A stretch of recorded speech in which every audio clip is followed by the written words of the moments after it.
Hello everyone, সবাইকে আজকের ক্লাসে স্বাগতম জানাচ্ছি।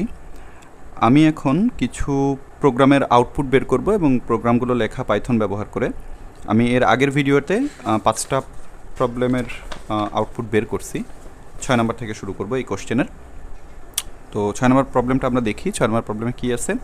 প্রথম লাইনে যেটা আছে যে i = 21, ওকে, আয়ের ভ্যালুটা 21 সেট করা আছে। তো আমরা এখানে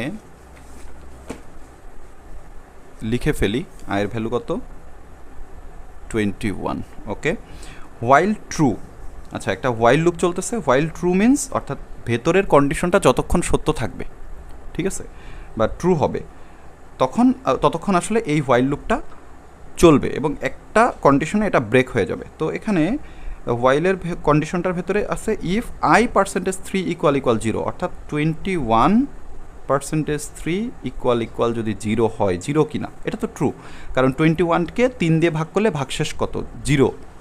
21কে 3 দিয়ে ভাগ করলে ভাগশেষটা যদি 0 হয় তাহলে এটা ট্রু হবে। তো 21কে 3 দিয়ে ভাগ করলে 3 × 7 = 21, সো ভাগশেষ অর্থাৎ রিমাইন্ডার 0 হয়, এটা ট্রু।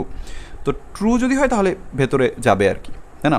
সো ট্রু হইলে বলা আছে প্রিন্ট আয়ের ভ্যালুটা প্রিন্ট হবে, প্রিন্ট হয়ে এটা হোয়াইল লুপটা কিন্তু ব্রেক হয়ে যাবে। তো আয়ের ভ্যালু কত, 21টা প্রিন্ট হবে। আর যদি এটা ট্রু না হইতো তাহলে আসলে এই লুপটা চলতেই থাকতো। হ্যাঁ, এখানে যে কন্ডিশন আছে এটা ট্রু না হইলে এই লুপটা আসলে কখনোই ব্রেক হইতো না, ওকে। তাহলে এখানে প্রিন্ট হবে কি, 21 এই পর্যন্ত, ওকে। তো আমার আউটপুটটা আমরা কনস্ট্রাক্ট করি। প্রথমে 21 প্রিন্ট হবে, ওকে। 21 প্রিন্ট হইলো, তাহলে ব্রেক হয়ে হোয়াইল লুপটা কিন্তু শেষ, হোয়াইল লুপটা ব্রেক হয়ে যাচ্ছে। এরপরে আমরা দেখতে পাচ্ছি যে 2টা ফর লুপ আছে, ওকে। সো বলা আছে ফর i in range 3, অর্থাৎ আইটা চলবে হচ্ছে 0 থেকে 2 পর্যন্ত, এবং ফর j in range 10, ওকে, যেটা চলবে হচ্ছে 0 থেকে 9 পর্যন্ত। 10 মানে হচ্ছে 10-এর আগ পর্যন্ত, 10-এর আগ পর্যন্ত মানে 9 পর্যন্ত, যেটা চলবে 0 থেকে 9 পর্যন্ত। সেটার জন্য ভেতরে একটা ইফ কন্ডিশন আছে, ইফটা যদি স্যাটিসফাই করে তাহলে এই প্রিন্ট হবে হচ্ছে হ্যাপি কোডিং, ওকে। ঠিক আছে, আমরা শুরু করি। i = কত, ইনিশিয়ালি 0, i = 0 হইল, আর j = কত হবে, 0, ওকে। i = 0, j = 0, যেটা আসলে 9 পর্যন্ত চলবে। i = 0 এর জন্য যে 9 বার চলবে, i = 1 এর জন্য যে 9 বার চলবে, i = 2 এর জন্য যে 9 বার চলবে, তাই না? সো i = 0, j = 0 যখন, তখন আমরা এই ইফ কন্ডিশনটাকে দেখব যে হচ্ছে স্যাটিসফাই করে কিনা, ঠিক আছে। তো ইফ কন্ডিশনে আছে if i is less than equal 1, আইটা যদি 1-এর থেকে ছোট বা 1-এর সমান হয়, তো এটা স্যাটিসফাই করতেছে যে 1-এর থেকে ছোট। And J is less than 2, J equal 0 আছে, সো লেস দ্যান 2 আছে, সো এটাও স্যাটিসফাই করতেছে। এবং এটা অ্যান্ড যেহেতু, সো দুইটাই স্যাটিসফাই করতে হবে। সো দুইটাই যদি স্যাটিসফাই করে তাহলে প্রিন্ট হবে কি, হ্যাপি কোডিং, ওকে। সো 21-এর পরে আমরা এইটার জন্য, এই দুইটার জন্য একটা, যেহেতু দুইটাই ট্রু হয়েছে, আমরা ভেতরে যাব হ্যাপি কোডিং, একবার প্রিন্ট হইল, ওকে। ঠিক আছে, এরপরে i = 0 এর জন্য এখানে আসলে যে লুপটা কতবার চলবে, 9 বার চলবে, অর্থাৎ j = 1 হয়ে গেল। এরপরে j = 2 হবে, j = 3 হবে, প্রত্যেকটাই কিন্তু i = 0ই থাকবে, ঠিক আছে, এবার চলবে আর কি। আচ্ছা, যাই হোক, আমরা সেকেন্ডটা দেখি। i = 0, j = 1। So if condition বলতেছে if i is less than equal 1, less than equal 1, এটা স্যাটিসফাই করতেছে। And j is less than 2, এটাও স্যাটিসফাই করতেছে। লেস দ্যান 2, 2-এর থেকে কম, অর্থাৎ 1 পর্যন্ত হবে। হ্যাঁ, 2 লেস দ্যান ইকুয়াল 2 নাই, সো 2 হইলে এটা স্যাটিসফাই হবে না। লেস দ্যান 2, অর্থাৎ এখন স্যাটিসফাই করতেছে, দুইটাই স্যাটিসফাই যেহেতু করতেছে, তাহলে কি হবে, হ্যাপি কোডিং প্রিন্ট হবে, হ্যাপি কোডিং, ওকে। সো 21-এর পরে 2বার হ্যাপি কোডিং প্রিন্ট হইলো। এরপর যেটা তো 9 বার চলবে, 2, 3। এখন আমরা দেখতে পাচ্ছি এখানে বলা আছে i is less than equal 1, আইটা কিন্তু সবসময় স্যাটিসফাই করবে, i = যতক্ষণ 0 থাকবে আইটা স্যাটিসফাই করবে। কিন্তু j = যখন 2, 3, 4, 5, 6, 7, 8, 9, এই পর্যন্ত 9 পর্যন্ত তো চলবে, কিন্তু j আছে লেস দ্যান 2, অর্থাৎ এইটা স্যাটিসফাই করলেও এটা স্যাটিসফাই করবে না, এটা j আর স্যাটিসফাই করবে না। সো স্যাটিসফাই যদি না করে, হ্যাপি কোডিংটা প্রিন্ট হওয়ার আর কোনো পসিবিলিটি নাই, ওকে। সো এটা আমার আর চেক করার কোনো দরকার নাই, j = 9 পর্যন্ত আসলে চেক হবে, কিন্তু কোনো কিছু প্রিন্ট হবে না, কারণ এই ইফ কন্ডিশন যেহেতু স্যাটিসফাই করতেছে না এর ভেতরে আর যাবে না। সো যে 9 পর্যন্ত যাওয়ার পরে, যে লাস্ট ভ্যালু আসলে 9ই হবে, 9 পর্যন্ত যাওয়ার পরে ফাইনালি আয়ের ভ্যালুটা কী হবে, চেঞ্জ হবে। আয়ের ভ্যালু চেঞ্জ হয়ে আয়ের ভ্যালু তো 3বার চলবে, 0 1 2, এখন আই ইকুয়াল হয়ে যাবে হচ্ছে 1। ওকে, তাহলে এইখানে লিখি যে আই ইকুয়াল 1 হইল, তাহলে আই ইকুয়াল 1-এর জন্য কিন্তু জে ইকুয়াল 0 হবে, জে ইকুয়াল 1 হবে, জে ইকুয়াল 2 হবে, জে ইকুয়াল 3 হবে, এভাবে করে জে ইকুয়াল 9 পর্যন্ত চেকটা হবে 1-এর জন্য। ঠিক আছে, সো প্রথমটা দেখি I equal 1, J equal 0। Okay, so if condition, if I is less than equal 1 হয়েছে, এটা true. J is less than 2, এটাও ট্রু। দুইটাই ট্রু হলে কি হবে, হ্যাপি কোডিং প্রিন্ট হবে। আরও একবার হ্যাপি কোডিং প্রিন্ট হইল। ঠিক আছে, এরপরে তো এটা প্রত্যেকটা জায়গায় আয়ের ভ্যালু হচ্ছে 1। ঠিক আছে, এভাবে চলবে। সো সেকেন্ডটা আছে I is less than equal 1, এটা ইকুয়াল 1 স্যাটিসফাই করতেছে।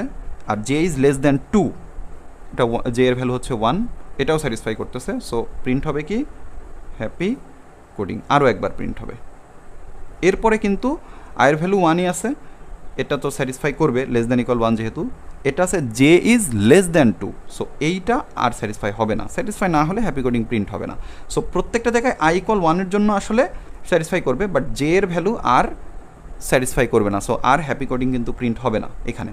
ওকে, এরপরে আয়ের ভ্যালুটা কত হবে নেক্সট, এই জে এর ভ্যালু 9 পর্যন্ত চেক করে দেখা যাচ্ছে যে হ্যাপি কোডিং আর প্রিন্ট হচ্ছে না। এরপরে আয়ের ভ্যালু কিন্তু হয়ে যাবে কত, 2, কারণ আই ইন রেঞ্জ 3 আছে। সো আই লুপটা 3বার চলবে, 0 1 2। ওকে, সো আয়ের ভ্যালু যখন 2 হয়ে যাচ্ছে তখন জে এর ভ্যালু হচ্ছে 0, জে এর ভ্যালু 1, জে এর ভ্যালু 2। আয়ের ভ্যালু 2 এর জন্যই আমরা এগুলো লিখব, হ্যাঁ, বা আমরা চেক করে দেখব। এখন আমরা দেখতে পাচ্ছি if I is less than equal 1, so এইটা কিন্তু আর স্যাটিসফাই হওয়ার কোনো সুযোগ নাই। এখন আয়ের ভ্যালু 2 এর জন্য এটা কিন্তু আর এই I is less than equal 1 হবে না, এটা যেহেতু আই ইকুয়াল 2 হয়ে গেছে। সো হ্যাপি কোডিংটা আর প্রিন্ট হবে না। আর আই লুপটা তো 3বারই চলবে। এখন আই লুপটা আসলে এখানে 3বার কেন, 100বার চললেও আসলে আর ভেতরে আসতো না, কারণ আয়ের ভ্যালু 1-এর পরে 2 3 4 5 যতই হোক না কেন এই কন্ডিশনটা আর স্যাটিসফাই হবে না।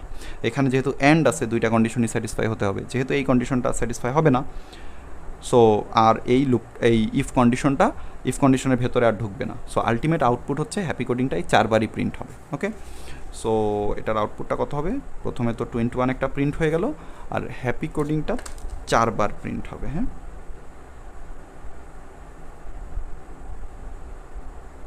Happy coding, that's the answer. হ্যাঁ, ওকে, এরপরে আমরা পরের প্রবলেমটাতে চলে যাই। হ্যাঁ, এখানে আমরা এভাবে করে আউটপুটটা লিখে দিলাম। ঠিক আছে, এরপরে আমরা 7 নাম্বার প্রবলেমটাতে চলে যাই। 7 নাম্বার প্রবলেমে কী বলছে আমরা দেখি। এখানেও একটা নেস্টেড লুপ আছে। ঠিক আছে, জিনিসগুলো মজার আছে যদি বোঝা যায়। 7 নাম্বার প্রবলেমে কী বলছে, ফর আই ইন রেঞ্জ 3। ওকে, আইটা 3বার চলবে, আয়ের ভ্যালু হবে 0 1 অ্যান্ড 2। ওকে, সো আয়ের ইনিশিয়াল ভ্যালু হচ্ছে 0। 0 এর ভেতরে ঢুকে কাউন্টের ভ্যালু সেট করা হচ্ছে 0। আই ইকুয়াল 0, কাউন্টের ভ্যালু বলা হলো 0, এবং এরপরে যে আয়ের ভেতরে এই লুপটা, এটা একটা nested loop, J in range 10, অর্থাৎ জেটা কতবার চলবে, 10বার চলবে। 10 মিনস 0 থেকে 9 পর্যন্ত চলবে। ঠিক আছে, তো ঠিক আছে, জে এর ভ্যালু তাহলে প্রথমে 0 হবে, জে এর ভ্যালু 0।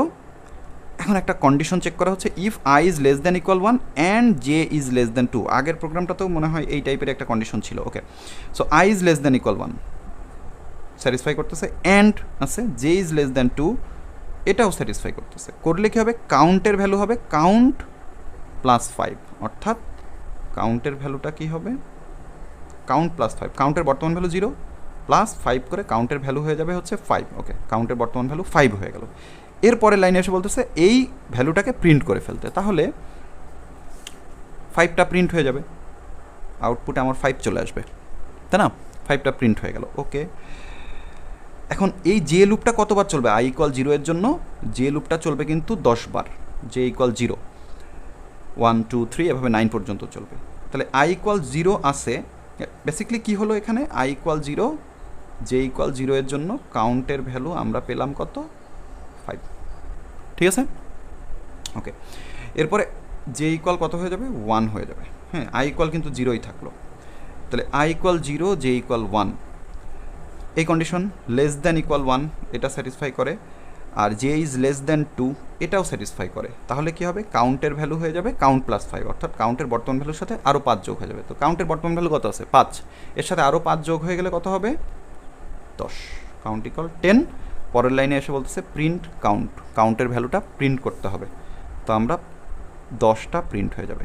ওকে, এরপরে যে এর ভ্যালু i ইকুয়াল 0 থাকবে, যে ইকুয়াল 2, যে ইকুয়াল 3 এভাবে করে চলবে, তাই না। এই কন্ডিশনটা আমরা যদি চেক করি, i is less than equal 1 এইটা ট্রু, বাট এখানে আছে অ্যান্ড যে ইজ লেস দ্যান 2 এইটা তো ট্রু না, তাহলে কাউন্টের ভ্যালু চেঞ্জ হবে না, এইটা আর আসলে ট্রু হবে না, কারণ যে এর ভ্যালু 2 3 4 বাড়তেই থাকবে, 9 পর্যন্ত যাবে, বাট লেস দ্যান 2 এই কন্ডিশনটা স্যাটিসফাই হবে না। সো কাউন্টের ভ্যালু কিন্তু আর এই মানে i ইকুয়াল 0 এবং যে ইকুয়াল পরবর্তী ভ্যালুগুলোর জন্য আর চেঞ্জ হবে না। ওকে, সো 5 and 10 কিন্তু প্রিন্ট হয়েছে। এখন এটা যেহেতু নেস্টেড লুপ, i ইকুয়াল 0 এর জন্য একবার চলবে, 1 এর জন্য একবার চলবে, 2 এর জন্য একবার চলবে, ঠিক আছে। সো এখন i ইকুয়াল 1 এর জন্য আমরা দেখি কি হবে, এই সাইডে লিখি। হ্যাঁ, ওকে, তো i ইকুয়াল যখন এই যে 0 এটা তো শেষ, এবার i ইকুয়াল 1 এর জন্য আমরা লিখি, এই জায়গাটা বুঝতে হবে। i ইকুয়াল যখন 1 হলো তখন কিন্তু কাউন্টের ভ্যালু আবার সেট হয়ে গেল 0, কাউন্টের ভ্যালু কিন্তু 10 হয়ে গেছিলো, হ্যাঁ 10 পর্যন্ত ছিল, পরেরগুলো স্যাটিসফাই হয় না, কাউন্টের ভ্যালু চেঞ্জ হয় না, কিন্তু i ইকুয়াল যখন 1 হলো পরের লাইনে এসে কিন্তু এটা 10 থেকে আবার 0 হয়ে গেছে। ওকে, কাউন্টের ভ্যালু 0 হয়ে গেছে। এরপরে যে এর ভ্যালু হচ্ছে যে লুপটা 10 বার চলবে। সো i ইকুয়াল 1, যে ইকুয়াল 0, যে ইকুয়াল 1, যে ইকুয়াল 2 এভাবে চলবে। হ্যাঁ, সো বেসিক্যালি 2 3 এগুলোর জন্য আর চেঞ্জ হবে না আমাদের, এই মানে এগুলোর জন্য এটার ভেতরে যে ঢুকবে না এটা আমরা এই কন্ডিশনটা দেখে বুঝতেছি। তো এখানে দেখি i is less than equal 1, হ্যাঁ এটা ট্রু, যে ইজ লেস দ্যান 2 এটাও ট্রু, তাহলে কাউন্ট ইকুয়াল কাউন্ট প্লাস 5। এখন কাউন্টের বর্তমান ভ্যালুটা কত, অনেকে এখানে কনফিউজড হয়ে যেতে পারে, কাউন্টের ভ্যালু তো 10 হয়েছিল, বাট এখানে কিন্তু কাউন্টের ভ্যালুটা আবার 0 হয়ে গেছে, i ইকুয়াল যখন 1 হয়েছে লুপটা আবার নতুন করে শুরু হয়েছে, এবং এর ভেতরে এই লুপের ভেতরে ঢুকেই কাউন্টের ভ্যালু অলওয়েজ 0 সেট হয়ে যাবে, সেটা এখানে যে কাউন্টের ভ্যালু যতই চেঞ্জ হোক না কেন, এই লুপের ভেতরে ঢুকলেই কাউন্টের ভ্যালুটা 0 সেট হয়ে যাবে। অলরাইট, সো কাউন্টের ভ্যালু 0 আছে, so count equal count plus 5 হলে কাউন্টের ভ্যালু হবে হচ্ছে 0 প্লাস 5, ইট উইল বি 5, ঠিক আছে। সো কাউন্টের ভ্যালু আবার 5 হইল, প্রিন্ট কাউন্ট, অর্থাৎ আবারও 5 প্রিন্ট হবে, ঠিক আছে। এরপরে i ইকুয়াল কত হবে, i ইকুয়াল হবে হচ্ছে 2। হ্যাঁ, এটা তো যে এর ভ্যালু 2 9 পর্যন্ত চললেও, ও সরি, এখানে হচ্ছে i ইকুয়াল 1 তো আছে, আমরা আবার চেক করি যে i ইকুয়াল 1, যে ইকুয়াল 1, যে ইকুয়াল 0 এর জন্য কাউন্টার ভ্যালু 5 হয়েছে, এখন আছে i ইকুয়াল 1, যে ইকুয়াল 1, ঠিক আছে। তো আমরা এই কন্ডিশনটা একটু দেখি যে i is less than equal 1 এটা ট্রু, যে ইজ লেস দ্যান 2 এটাও ট্রু, দুইটাই ট্রু হচ্ছে, কাউন্টের ভ্যালু কী হয়ে যাবে, count plus 5। So count equal কাউন্টের বর্তমান ভ্যালু কিন্তু 5 প্লাস 5, ইট উইল বি 10, কাউন্টের বর্তমান আবার ভ্যালু 10 হয়ে গেল, দেন প্রিন্ট কাউন্ট, কাউন্টের ভ্যালুটা আবারও প্রিন্ট হবে, সো আবারও 10 চলে আসলো, ঠিক আছে। এরপরে আয়ের ভ্যালু কত হবে, যে এর ভ্যালু, এটার জন্য কিন্তু আর কন্ডিশনটা স্যাটিসফাই করতেছে না, যে ইকুয়াল 2 এরপরে যে ইকুয়াল 3 এগুলোর জন্য আর স্যাটিসফাই করবে না, সো আমার আর চেক করার কোনো দরকার নাই। এরপরে আয়ের ভ্যালু হয়ে যাবে 2, কিন্তু আমরা দেখতে পাচ্ছি এখানে আছে i is less than equal 1, so আয়ের ভ্যালু যখন 2 তখন কিন্তু এই ইফের ভেতরে ঢুকবে না, ইফের ভেতরে না ঢুকলে কাউন্টের ভ্যালুও চেঞ্জ হবে না, কিছু প্রিন্টও হবে না, ঠিক আছে। সো আমার আলটিমেট আউটপুটে থাকবে 5 10 5 10, ওকে, এই লেকচারটাতে এই পর্যন্তই। এখানে আমাদের আরও 3টা প্রোগ্রাম আছে, আমরা এই 3টাও দেখব পরবর্তী লেকচারে। Thank you.